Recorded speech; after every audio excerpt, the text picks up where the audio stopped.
mais mortes, menos isolamento, um governo genocida que ontem retirou as concessionárias de água dos serviços essenciais, tambores de brigas ferrenhas entre a direita, que pode virar numa guerra civil entre elas, que nos vai atingir primeiro aos trabalhadores, às trabalhadoras, aos pobres, aos excluídos, mas a briga é entre eles, uma situação deprimente nas prisões. Brasil, entre quase 50 países, é o quarto com maior número de mortes nos presídios. Esse é o Brasil que temos para hoje, nada alentador e nada divertido, Lenira Vilela. Como estás? Então, estou cansada, triste, com raiva, feliz porque está chovendo, está frio, porque estava faltando chuva nessa terra, então é bom que chova, né? Tava um problema, essa chuva não vai resolver, mas pelo menos minimiza um pouco. Mas tá difícil, né, Raul? Tá difícil ficar tranquilo. É isso que você falou. A gente tem um país aí alcançando quase 8.000 mortes por Covid, e a gente sabe que esse número é muito menor do que o número real. A gente certamente já bateu mais de 10.000 mortes hoje. A gente está com, na verdade, muito mais, né? Porque se considerar a subnotificação só em Santa Catarina, que eles estão considerando que é provavelmente 27 vezes mais, e aí alguém ter um presidente que declara que água não é serviço essencial num momento em que manter a higiene, lavar as mãos é uma das coisas que a gente diz que é mais, sabe, que é mais eficiente. A gente vê... É difícil de comentar, assim, é muito... As mortes nas carceragens, a gente sabe que a gente tem a terceira maior população carcerária do mundo, e isso não é pouca coisa. A gente vinha encarcerando a população negra e pobre de uma maneira absolutamente inaceitável, né? Ferindo direitos humanos de todos nós, mesmo quem está fora. E aí a gente vê, por exemplo, de onde vem essa população carcerária, quando a gente vê as ações da repressão de Estado no Morro do Mocotó, que já matou literalmente meia dúzia de jovens só nos últimos dias, e os protestos da população daquela comunidade do Morro do Mocotó e da Queimada, tentando se proteger. Já é difícil por todos os motivos, né? Já é difícil porque o desemprego já estava alto e agora explodiu, já é difícil porque a renda já estava baixa e agora reduziu absurdamente, já é difícil porque não tem acesso à obrigação do governo de dar pelo menos aquele... De entregar, né? Porque não é dar, não é dado, né?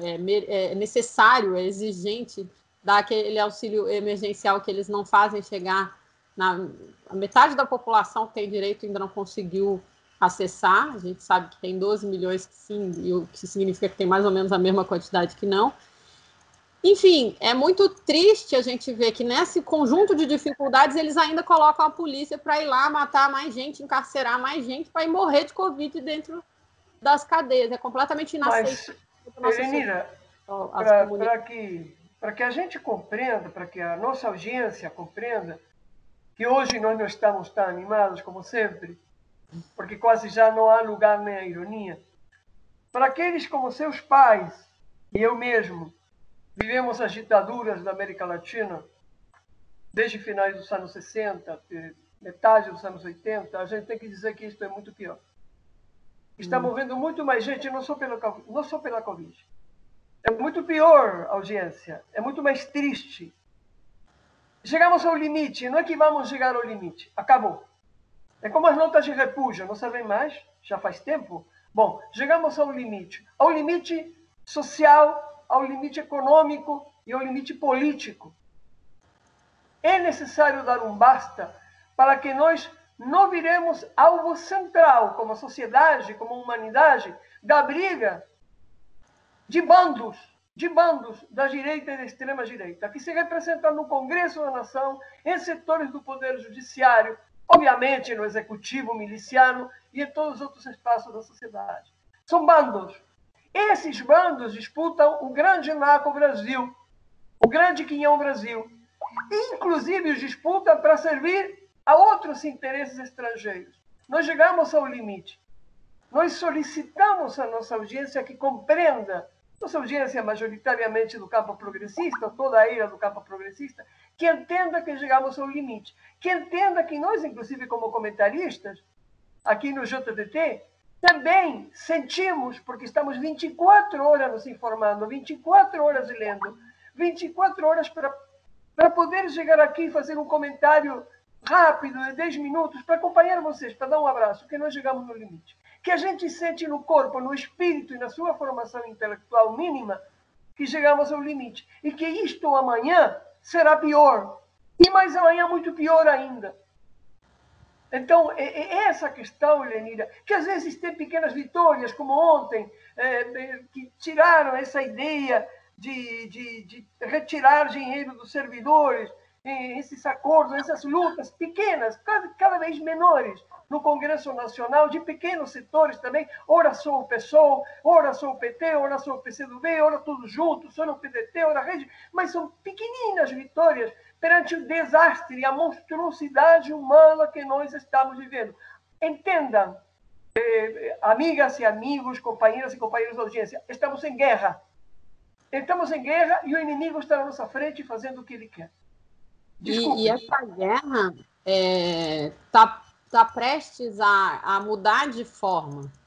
Eu não sei como é que a audiência do Desacato recebeu essa notícia, mas o Coronel Araújo Gomes não vai disputar mais a eleição, saiu do governo estadual e está indo para o centro de poder do governo Bolsonaro. Por que eu não é o mesmo do Moisés, desculpa, que não é o mesmo do Moisés. De jeito nenhum. Mas por que eu estou citando isso? Porque isso significa que a direita e a extrema-direita, ou seja, os interesses dos empresários, os interesses dos banqueiros, com a sua representação política, que nunca foi uma coisa homogênea, ela se homogeneiza muito mais rápido do que a classe trabalhadora, porque é muito menos gente, é muito mais fácil de articular, mas nunca foi homogênea. Ela está numa disputa. E essa disputa provavelmente significa que a direita dos banqueiros, a direita que inclui a Globo, a direita que inclui uma parte do sistema financeiro, o próprio Moro, essa direita decidiu que vai derrubar o Bolsonaro. Não é à toa que a Globo não fala de outra coisa que não seja o depoimento do Moro de sábado, que como os outros não é... Claro, tem crimes graves, né? Mas dos quais o Moro é cúmplice de todos eles, porque só denunciou depois que isso atingiu os interesses pessoais dele. Mas a gente vê que esse povo resolveu derrubar o Bolsonaro, o que pareceria uma coisa boa, porque afinal de contas, como você disse, é uma coisa, né? É necessário tirar o Bolsonaro dali. O problema é que, por um lado, eles primeiro não estão fazendo isso pelo interesse público, eles estão fazendo isso para garantir os interesses dele e não estão nem aí para essa população que está morrendo ou no Mocotó, ou nas carceragens, ou de fome, ou de Covid porque não tem atendimento, enfim.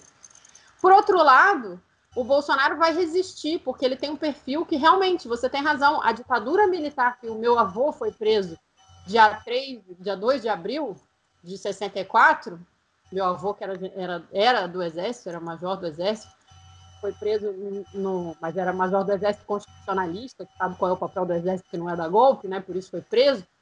Ele foi preso dia 2 de abril por um governo muito diferente desse governo que está no poder agora, que é isso que você falou, é de milicianos, é de transformar a boa parte das forças policiais em novas milícias e facções para sustentar o poder político do Bolsonaro. E a ida do Araújo para o governo central significa que ele tem ali um líder sobre a polícia de Santa Catarina muito próximo dele, afastando o poder da polícia do governador, que é quem constitucionalmente tem o direito e a obrigação de colocar a polícia no seu lugar, que qual é o lugar, né? O de proteção do cidadão, dos direitos, enfim.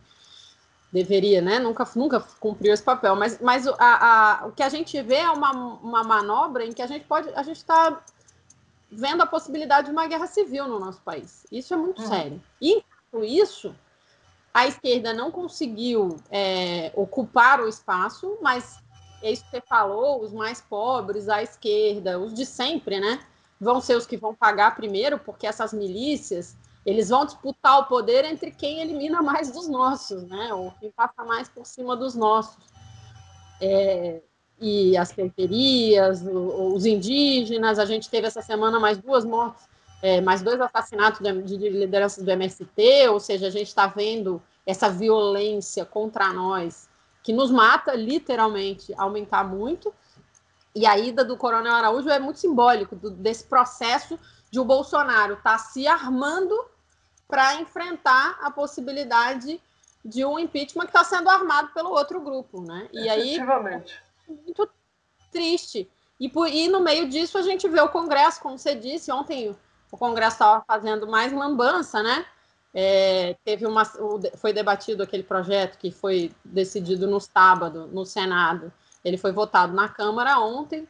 Ao ser votado, eles mantiveram o artigo 8º, então a gente não está feliz, porque eles mantiveram a suspensão de direitos da maioria, de uma boa parte dos servidores, e aí depois, em separado, tiraram mais algumas polícias, agentes de segurança pública, e no fim conseguimos, e como você disse, é uma vitória pequena, separar os servidores da área de educação pública. Não são só os professores, são todos os trabalhadores da educação pública. Por outro lado, o Alcolumbre já anunciou que vai votar hoje, porque como eles fizeram essa manobra, a Câmara foi considerada casa revisora, então volta para o Senado, e se voltar para o Senado, o anúncio do Alcolumbre é: vamos voltar o projeto à versão que foi aprovada sábado, ou seja, nós decidimos que vamos punir os servidores públicos por não terem culpa nenhuma de estar vivendo uma pandemia. O tempo se esgotou, Elenir. Amanhã vamos continuar com isso e com tudo isto e continuar com o alerta a nossas amigas e amigos. Fiquem em casa, é o momento mais grave, vai se estender mais um mês pelo menos, segundo os cientistas dizem. O estado de Santa Catarina é um dos alvos preferenciais da Covid. Neste momento, fiquem em casa, não temos nenhuma notícia agradável para dar hoje.